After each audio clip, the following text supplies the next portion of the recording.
اس میں کدو کا ذکر ہوا۔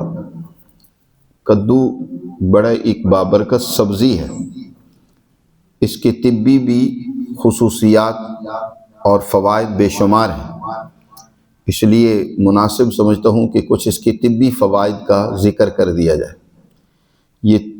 اس کی برکت تو اسی سے واضح ہے کہ حضرت یونس علیہ السلام جن کو مچھلی کے پیٹ سے باہر جب نکالا گیا تو قرآن کہتا ہے وَهُوَ سقیم، وہ انتہائی بیمار تھے۔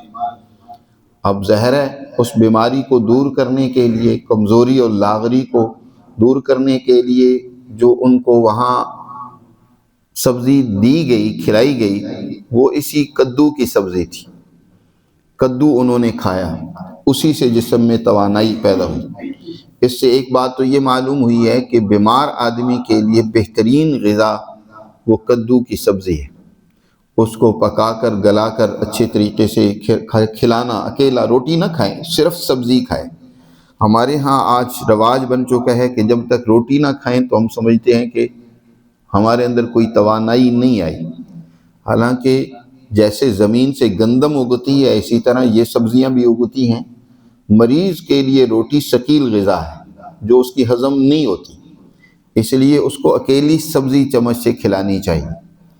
اور اس کے علاوہ آج کل جو ٹینشن کا دور ہے، ہر دوسرا آدمی پریشان ہے، اور اکثر لوگوں کے ساتھ یہ معاملہ پیش آ رہا ہے کہ نیند نہیں آتی ٹینشن کی وجہ سے۔ کہیں ایک دوست اس کی شکایت کرتے ہوئے نظر آتے ہیں، تو اس کے لیے کدو کی سبزی بہت ہی اکسیر کا درجہ رکھتی ہے۔ اور ایک روغن کدو بازار سے مل جاتا ہے، کدو کا تیل، اس کی سر میں مالش کرنا، اسی طرح ہاتھ اور پاؤں پہ اس کی مالش کرنا، اور دودھ کے اندر اس کو شامل کر کے سونے سے پہلے دودھ کا استعمال کرنا۔ 2 چمچ عمر کے اعتبار سے اگر زیادہ عمر ہے تو 3 چمچ لے لیں، جوان ہے تو 2 چمچ، بچہ ہے تو 1 چمچ لے لیں۔ تو اس کا استعمال کرنا دماغ کو انتہائی درجے کی تقویت دیتا ہے، سکون دیتا ہے، اور اس کے نتیجے میں بہترین نیند آئے گی اور جسم کو طاقت و قوت بھی ملے گی۔ نبی کریم صلی اللہ علیہ وسلم کو بھی کدو بہت پسند تھا۔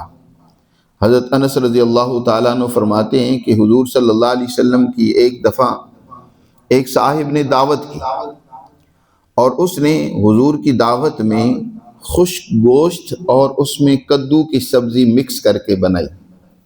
آپ صلی اللہ علیہ وسلم کے سامنے پیش کی گئی تو میں بھی ساتھ ہی تھا، یہ خادم تھے۔ تو حضرت انس فرماتے ہیں کہ میں نے دیکھا کہ نبی کریم صلی اللہ علیہ وسلم اس سبزی کو یعنی کدو کو ڈھونڈ ڈھونڈ کر اس کے الگ الگ جو کتلے تھے وہ کھا رہے تھے۔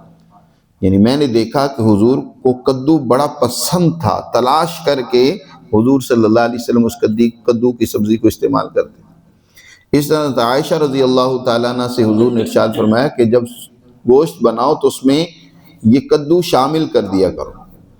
تو کدو جسم کی توانائی کا اور خاص طور پر دماغ کی طاقت و قوت کا بہترین ذریعہ ہے، اس لیے اس سبزی کا استعمال گرمیوں میں تو بہت ہی فائدہ دیتا ہے، اور آج کل تو سردیوں میں بھی مل جاتا ہے۔